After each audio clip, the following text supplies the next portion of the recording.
Ya, selamat siang semuanya. Terima kasih rekan-rekan mahasiswa. Hari ini kita bisa bertemu dalam ruang virtual Zoom Cloud Meeting untuk mengikuti perkuliahan pendidikan kewarganegaraan pada pertemuan kelima ini. Dan pada pertemuan kelima ini kita akan membahas satu topik yang menarik dan menjadi sebuah persoalan kebangsaan, ya.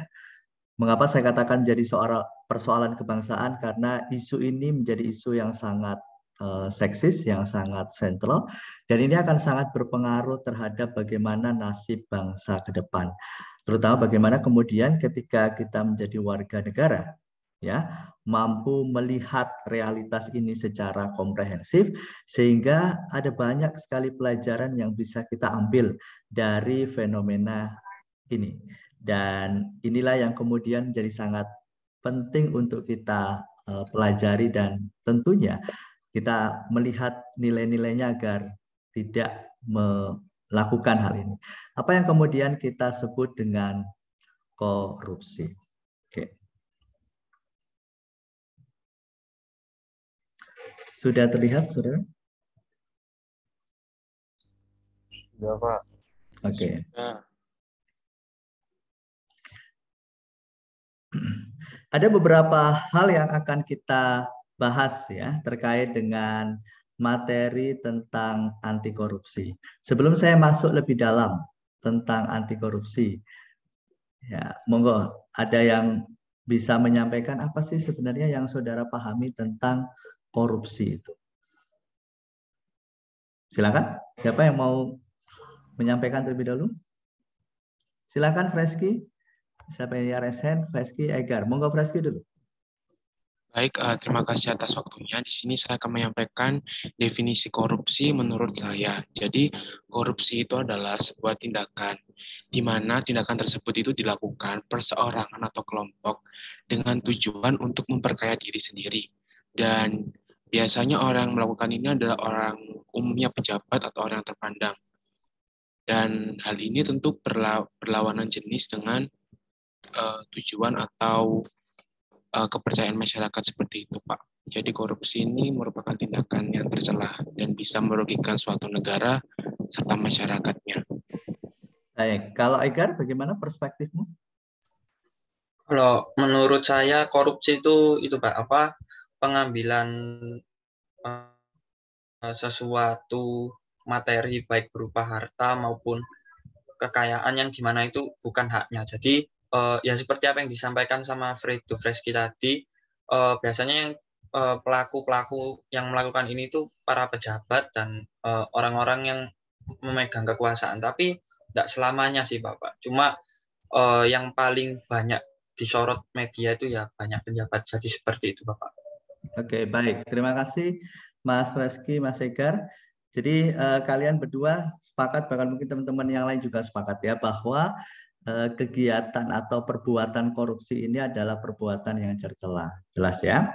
Oke, karena ketika kemudian kita mengambil hak orang lain, ya, mengambil yang bukan hak kita, kalau dalam bahasa agama kita pinjam dengan istilah dolim, gitu ya. Jadi ketika kita menggunakan hak orang lain, ya, kita berbuat apa yang disebut dengan dolim, maka tentunya ini akan merugikan orang lain. Nah, dalam konteks kebangsaan, kewarganegaraan, korupsi jelas karena dia mengambil uang negara, mencuri, gitu ya, berbuat tercela, mengambil yang bukan haknya, tentunya ini akan mengganggu sistem sosial yang dibangun oleh sebuah negara.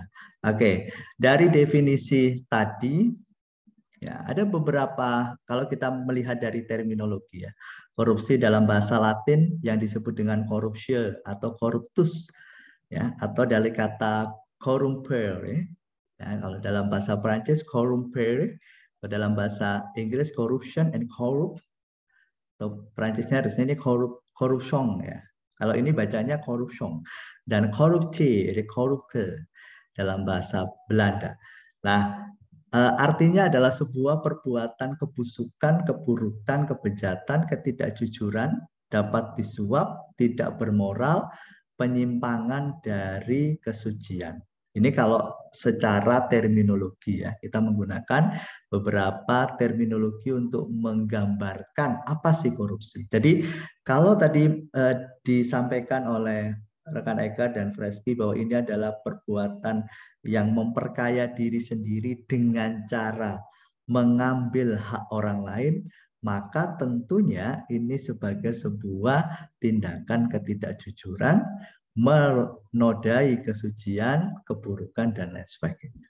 Ya, atau biasa kalau dalam konteks morality ini yang disebut dengan tindakan amoral. Oke, bisa dipahami ya? Selanjutnya terkait dengan perbuatan korupsi. Ada hal apa saja? Ya, sesuatu yang bersifat amoral, keadaan yang busuk. Nah, tadi disampaikan Freski bahwa ini terkait erat dengan jabatan. Ya, artinya jabatan itu adalah sebuah peluang, sebuah akses, kesempatan yang dimiliki oleh orang yang menyandang status tertentu. Ya, karena kalau kita berbicara jabatan dalam perspektif sosiologis, berarti orang yang menyandang status tertentu dalam konteks stratifikasi sosial. Nah, biasanya tentunya status yang disandang oleh individu ini berada pada tingkatan strata tertinggi dalam sistem masyarakat, sehingga dari 3 aspek determinan stratifikasi, mulai dari kekuasaan, privilege, dan prestis, tentunya memiliki tingkatan yang lebih besar, lebih tinggi dibandingkan strata yang di bawah. Karena itu konsekuensi daripada status sosial. Jadi jabatan sebagai sebuah simbol status pada stratifikasi masyarakat kelas atas. Nah, maka ketika kemudian dimensi stratifikasi itu salah satunya adalah salah satunya adalah kekuasaan, kemudian digunakan secara disfungsional, artinya kekuasaannya tidak dijalankan secara baik, maka ini yang kemudian akan berpengaruh terhadap sistem sosial. Maka faktor-faktor ekonomi, ya ini yang kemudian hipotesis ini yang kemudian terbantahkan ya. Orang yang kaya punya status sosial tinggi, berada pada strata sosial tinggi dengan faktor ekonomi determinan yang sangat kuat, tetapi ternyata korupsi, ternyata korup. Nah, ini kan menggugurkan hipotesis. Harusnya kan dugaannya ketika kemudian tidak punya uang, kemudian dia mencuri, gitu ya. Tetapi ini sudah kaya, strata atas, determinan ekonominya kuat, tetapi juga mencuri. Nah, ini yang menjadi menarik untuk dikaji. Why? Mengapa kemudian dia punya kemauan untuk melakukan ketidakjujuran? Nah, termasuk politik sebagai dimensi, sebagai medium dalam rangka untuk memperlancar tindakan korupsi ini. Ya, oke. Jadi politik itu sebagai media ya. Meskipun kalau kita berbicara tentang konsep dasar politik, bahwa politik itu adalah tindakan yang tujuannya adalah untuk meraih, mempertahankan kekuasaan, maka dimensi kekuasaan inilah menjadi pintu masuk dalam praktek korupsi. Artinya ini akses yang kemudian dimanfaatkan mereka, para koruptor. Oke. Nah, apa saja bentuk-bentuknya? Bentuk-bentuknya macam-macam nih. Jadi bisa karena dia mencuri uang negara, maka merugikan keuangan negara, atau suap menyuap, penggelapan dalam jabatan, pemerasan, perbuatan curang, bentuk kepentingan dalam pengadaan, gratifikasi, dan seterusnya. Tetapi perlu diingat bahwa yang kita maksud dengan jabatan, kekuasaan itu bukan hanya kemudian pejabat yang kita pahami sebagai pejabat pemerintah atau pejabat negara ya. Bahkan di level kampus pun, di kelompok mahasiswa pun, justru habituasi, ya, praktek habitus, belajar mencoba, ya, melakukan sosialisasi terhadap praktek-praktek korupsi ini juga sudah mulai tampak. Jadi jangan kemudian, oh itu kan pejabat, no, ya. Bukan berarti kemudian mahasiswa tidak berpotensi untuk melakukan itu. Kalau kemudian idiom pejabat, strata, status sosial ini kita lekatkan pada mahasiswa, maka potensi peluang untuk melakukan tindak korupsi itu juga besar. Ya kan? Bagi yang punya akses tentunya. Nah, ini kita belajar ya. Belajar bagaimana kemudian menempatkan diri, mengendalikan diri agar terhindar dari praktik-praktik korupsi ini tadi. Meskipun kita masih dalam, saudara masih dalam status sebagai mahasiswa. Oke. Faktor penyebabnya. Secara umum ada dua faktor utama. Baik itu faktor internal, faktor yang berangkat dari individu, maupun faktor eksternal. Ya. Karena karakter, sifat, karena kemudian sifat yang tamak tadi, yang tidak jujur, yang rakus, ya, kemudian dihabituasi dengan perilaku konsumtif, gaya hidup yang konsumtif, kemudian kemampuan untuk berusaha berkreasi rendah, sehingga kemudian lebih baik mengambil punya orang lain, dan seterusnya. Nah, memang kemudian faktor eksternal dirasa memiliki pengaruh yang sangat besar. Kalau kita mengutip dari Indonesian Corruption Watch, ICW, bahwa ada setidaknya ada 4 faktor yang mendorong koruptor itu menjadi seorang koruptor. Yang pertama faktor politik. Saya katakan lagi bahwa politik menjadi medium yang sangat kuat dalam rangka untuk menjembatani gitu ya, para koruptor, para pejabat ini untuk melakukan tindakan korupsi. Jadi korupsi itu adalah tindakannya ya, koruptor itu adalah orangnya. Sifatnya disebut korup. Nah, politik menjadi jembatan, menjadi media, menjadi sarana yang penting dalam rangka untuk melancarkan seseorang menjadi seorang yang korup. Nah, ketika kemudian itu ditunjang oleh struktur sosial yang kurang mapan, dalam konteks ini adalah norma hukum yang tidak kuat, tidak stabil, maka praktik-praktik ini akan lebih mudah untuk berjalan, langgeng. Karena struktur sosialnya lemah. Nah, karena di dalam struktur itu ada norma, dan salah satu normanya itu adalah norma hukum.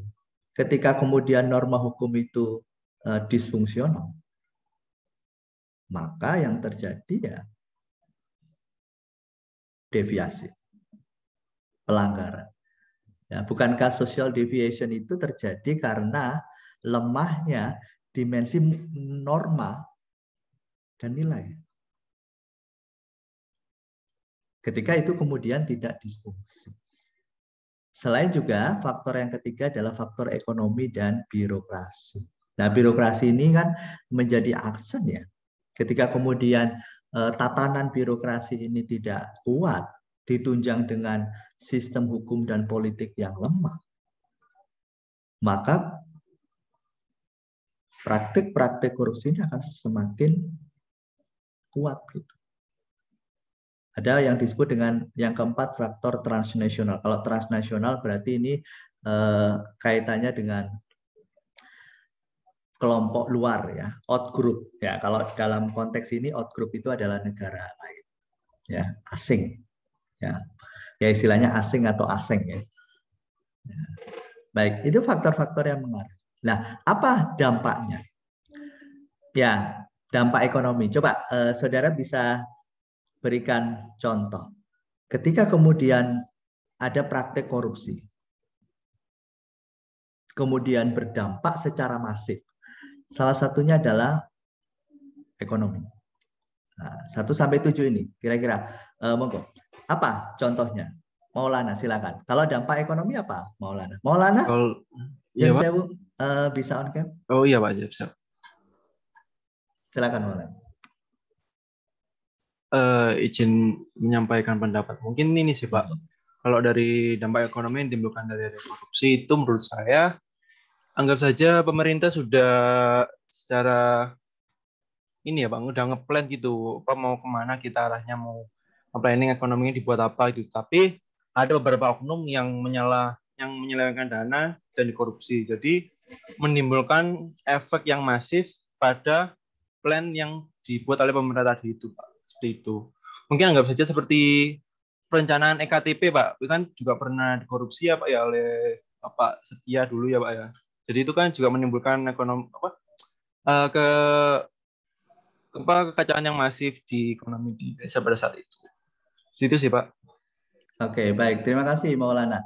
Kalau dampak sosial yang lain? Monggo Faris.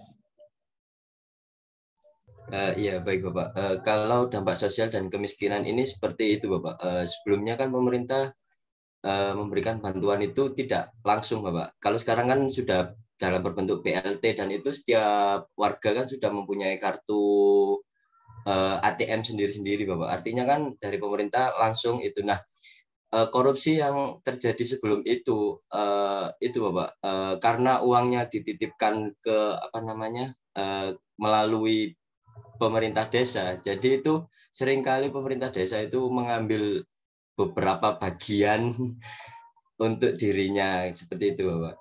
Jadi kan ini kan juga berdampak pada kan rakyat juga sangat membutuhkan dana. Jadi itu kan sangat-sangat seperti ditunggu-tunggu gitu loh, Pak. Jadi dana dari pemerintah bantuan itu sangat diinginkan dan diharapkan oleh masyarakat. Selain itu juga ada kalau dulu beras Bapak. Kalau beras itu terlalu dicampur Bapak. Jadi sama pihak-pihak tertentu itu mencampurnya dengan beras yang dapat dikatakan tidak layak seperti itu Bapak. Oke, baik. Terima kasih Faris.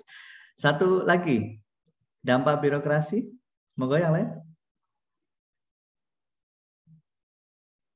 Dampak birokrasi pemerintahan, apa dampaknya ketika kemudian ada praktek korupsi? Maka apa dampaknya terhadap birokrasi? Atau mungkin dampak politik, penegakan hukum, dan kerusakan lingkungan. Silakan, Mbak Inanda. Monggo Mbak Berliana. Mungkin yang dampak politik dan demokrasi, Bapak, itu bisa seperti korupsinya berdampak pada politik dan demokrasi, yang artinya nanti ketika seorang pejabat itu melakukan korupsi, dampak terhadap mungkin parpolnya atau lembaganya itu hilangnya kepercayaan rakyat kepada politisi tersebut, sehingga banyak terjadi mungkin demo atau yang lainnya yang bisa memecah belah demokrasi itu sendiri, Bapak. Terima kasih. Oke, sama-sama. Terima kasih, teman-teman. Jadi setidaknya ada 7 dampak yang akan kita rasakan.